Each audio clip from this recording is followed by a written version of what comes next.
Students, आज हम discuss करेंगे अलग अलग प्रकार के सेल टाइप्स, किस तरह से जो अलग अलग हमारे जो लिविंग ऑर्गेनिजम्स हैं उसमें कौन कौन सी सेल्स होती हैं। तो बेसिकली जैसे हमने लास्ट लेक्चर में देखा था कि basically there are two types of cells, prokaryotic and eukaryotic cells. Prokaryotic cells की बात करें तो ये इनमें एक प्रिमिटिव टाइप का एक न्यूक्लियस होता है और जो कि बाउंडेड नहीं होता है न्यूक्लियर मेम्ब्रेन से, इसलिए हम इसको न्यूक्लियोइड कहते हैं। जैसे कि स्ट्रक्चर में आप देख सकते हो कोई भी there is no membrane bound cell organelles. यहाँ पे जो प्लाज्मा मेम्ब्रेन होता है उसकी इनफोल्डिंग्स होती हैं जिसको हम मीजोजोम्स कहते हैं, जो कि उसका फंक्शन लेते हैं। तो किसी भी तरह का कोई मेम्ब्रेन बाउंड सेल ऑर्गेनल नहीं है। जो न्यूक्लियर मटेरियल है वो सेल में उपस्थित होता है जिसमें कि जेनेटिक मटेरियल प्रेजेंट होता है डीएनए का, लेकिन वो एसोसिएटेड नहीं होता है हिस्टोन प्रोटीन्स के साथ में। ये जो प्रोकैरियोटिक जो सेल्स होती हैं वो छोटी होती हैं यूकैरियोटिक सेल्स से। उदाहरण के रूप में अगर हम देखें, जितने भी बैक्टीरिया हैं, आके बैक्टीरिया हैं, ब्लू ग्रीन एल्गी हैं, आपके माइकोप्लाज्माज हैं, ये सारे इंक्लूडेड होते हैं। कुछ एग्जाम्पल्स होते हैं प्रोकैरियोटिक सेल्स के।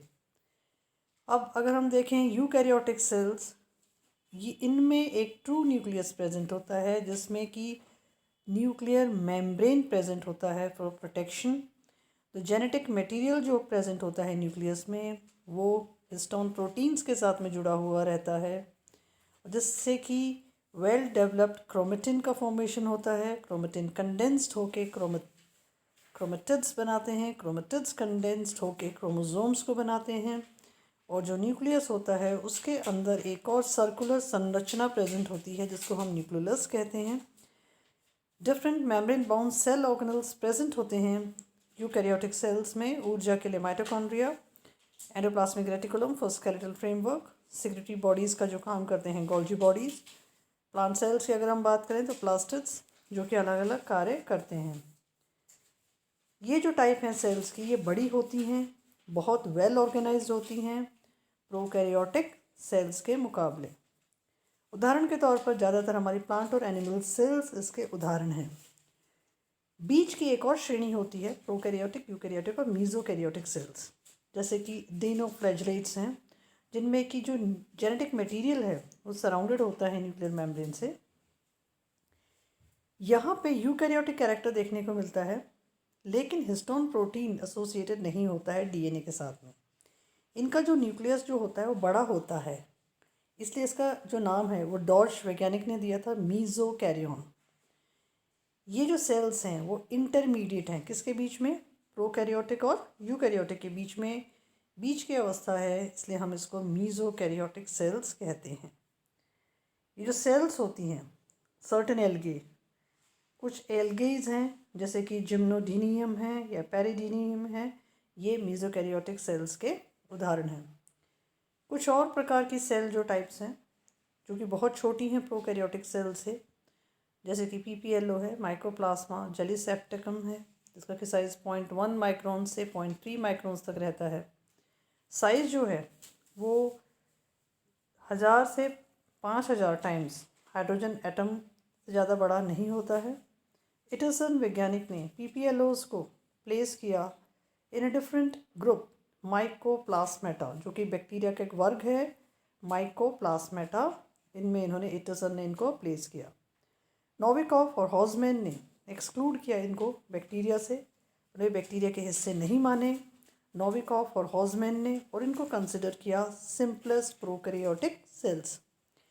अब अगर हम संरचना की बात करें पीपीएलओ की, तो इनमें एब्सेंस होती है सेल वॉल और मीजोजोम्स की। इनका जो बाहरी आवरण होता है, जैसा कि इस चित्र से स्पष्ट है, प्लाज्मा मेम्ब्रेन है। इसकी जो थिकनेस है वो 75 एंजियोस्पर्म्स है और ये बना हुआ होता है लिपोप्रोटीन्स का।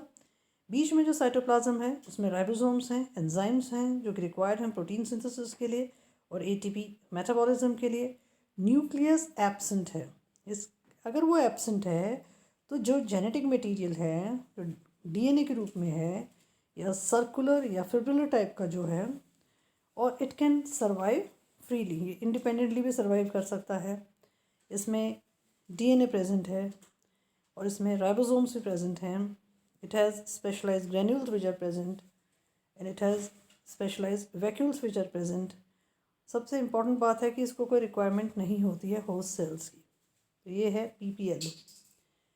अब क्या अंतर होता है प्रोकैरियोटिक और यूकैरियोटिक सेल्स में? ज़्यादातर हम दो प्रकार की सेल्स को मानते हैं। अगर हम सेल कंपार्टमेंट्स की बात करें तो सबसे सरल प्रकार की संरचना है प्रोकैरियोटिक सेल की, थोड़ी सी जटिल संरचना है यूकैरियोटिक सेल की। इनमें कंपार्टमेंट्स होते हैं, मतलब साइटोप्लाज्म अलग होगा, न्यूक्लियस अलग होगा, न्यूक्लियस और साइटोप्लाज्म के बीच में न्यूक्लियर मेम्ब्रेन प्रेजेंट होगा, उसमें पोर्स प्रेजेंट होंगे।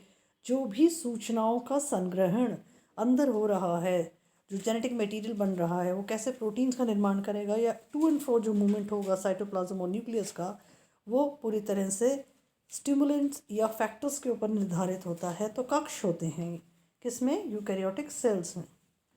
सेल वॉल प्रोकैरियोटिक सेल में प्रेजेंट होती है, एमिनो एसिड, शुगर्स और म्यूरेमिक एसिड की बनी हुई होती है।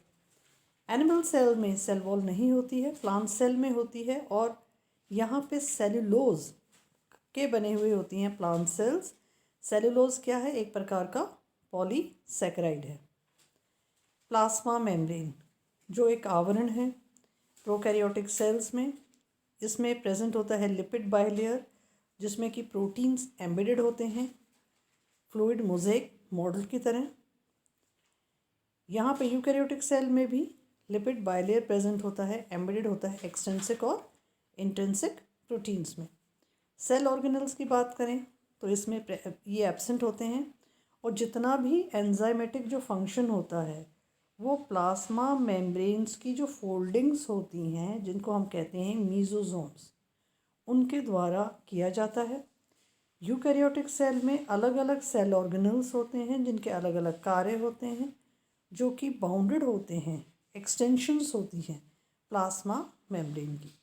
जो सर्शन का जो काम है वो मीजोसोम का हिस्सा होता है प्रोकैरियोटिक सेल्स में। यहाँ पे पूरी तरह से माइटोकॉन्ड्रिया ये कार्य करता है यूकैरियोटिक सेल्स में। कैप्सूल को देखें तो ये म्यूकोपॉलीसैकेराइड्स का बना हुआ होता है। यहाँ पे ऐसी कोई संरचना यूकैरियोटिक सेल में नहीं होती है। फोटोसिंथेटिक एपैरेटस या क्लोरोफिल की बात करें तो यहाँ पे फोटोसिंथेटिक जो पिगमेंट्स हैं, क्लोरोफिल्स हैं, कैरोटिन्स हैं, उनका एनक्लोजमेंट नहीं होता है मेम्ब्रेन से, ना ही कोई प्लास्टिड होता है। यहाँ पे प्लांट सेल्स में पिगमेंट्स प्रेजेंट होते हैं लेमुलर सिस्टम में, जो कि एनक्लोज्ड होते हैं मेम्ब्रेन इन साइटोप्लाज्म, और प्लास्टिड्स प्रेजेंट भी हो सकते हैं in plant cells.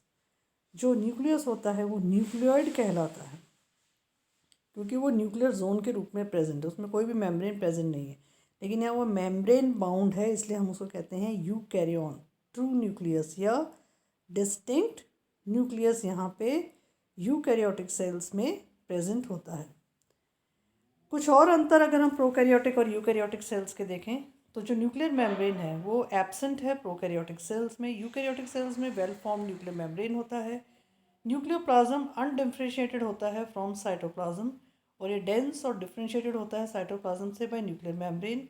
Heredity material की बात करें तो यहाँ पे DNA RNA circular in shape present होता है, लेकिन डीएनए किसी भी तरह से हिस्टोन प्रोटीन से जुड़ा हुआ नहीं होता है।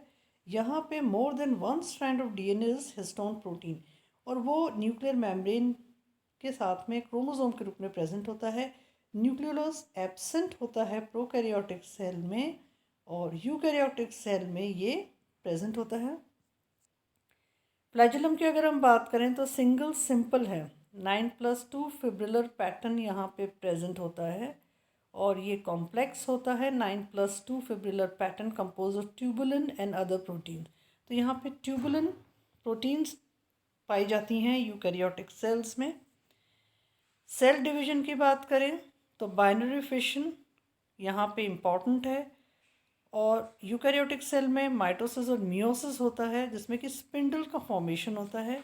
राइबोसोम 70S प्रकार के होते हैं, और यूकैरियोटिक सेल में 80S प्रकार के होते हैं। जो 70S प्रकार का होता है वो 30S और 50S स्वेटबर्ग यूनिट्स, मतलब बड़ी इकाई और छोटी इकाई। बड़ी इकाई 50S स्वेटबर्ग यूनिट्स, छोटी इकाई 30S, ये बनाते हैं 70S प्रकार का राइबोसोम। यूकैरियोटिक सेल्स में ये 80s का होता है, बड़ी इकाई 60s, छोटी इकाई 40s स्वेटबर्ग यूनिट्स की होती है। साइटोप्लाज्मिक मूवमेंट्स की बात करें तो ये एब्सेंट होता है प्रोकैरियोटिक सेल्स में, ये बहुत कॉमन होता है यूकैरियोटिक सेल्स में। वैक्यूल्स इसमें एब्सेंट होते हैं प्रोकैरियोटिक सेल्स में, प्रेजेंट होते हैं यूकैरियोटिक सेल्स में। लाइसोसोम्स एब्सेंट होते हैं प्रोकैरियोटिक सेल्स में, प्रेजेंट होते हैं यूकैरियोटिक सेल्स में। जो ग्रोथ है वो हो सकती है एरोबिक और एनारोबिक दोनों ही कंडीशंस में। यहाँ पे जो यूकैरियोटिक सेल्स में एरोबिक कंडीशंस में ही ग्रोथ होती है। साइज़ की बात करें तो यूकैरियोटिक सेल बड़ी होती हैं in comparison to prokaryotic cells, जो कि 1 to 10 माइक्रोन्स है, और ये it can vary from 10 to 100 microns in size. तो these are the basic differences जो हम देखते हैं कि जो हमारे दो प्रकार के जो सेल्स हैं, जो दो हैं प्रोकैरियोटिक और यूकैरियोटिक सेल्स, तो उनमें क्या क्या अंतर होते हैं। This is very important from examination point of view कि आपके सेल कंपार्टमेंट कैसे हैं, आपका प्लाज्मा मेम्ब्रेन कैसा है, आपके सेल ऑर्गेनेल्स कैसे हैं, आपके रेस्पिरेटरी सिस्टम कैसा है, आपका ऑर्गेनाइजेशन न्यूक्लियस का कैसा है, आपके न्यूक्लियर मेम्ब्रेन कैसा है, न्यूक्लियोप्लाज्म कैसा है, हेरिडिटरी मटेरियल कैसा है, न्यूक्लियस कैसा है, आपका जो लोकोमोशन का जो स्ट्रक्चर है फ्लैजेलम उसकी कैसी कंपोजिशन है, जो सेल डिवीजन का जो फॉर्मेशन है वो कैसा है, राइबोसोम की जो आपकी लार्जर और स्मॉलर जो सब यूनिट्स हैं उनका क्या कंपोजिशन है, ग्रोथ कैसी है, साइज कैसी है। तो these are the basic differences between prokaryotic and eukaryotic sales.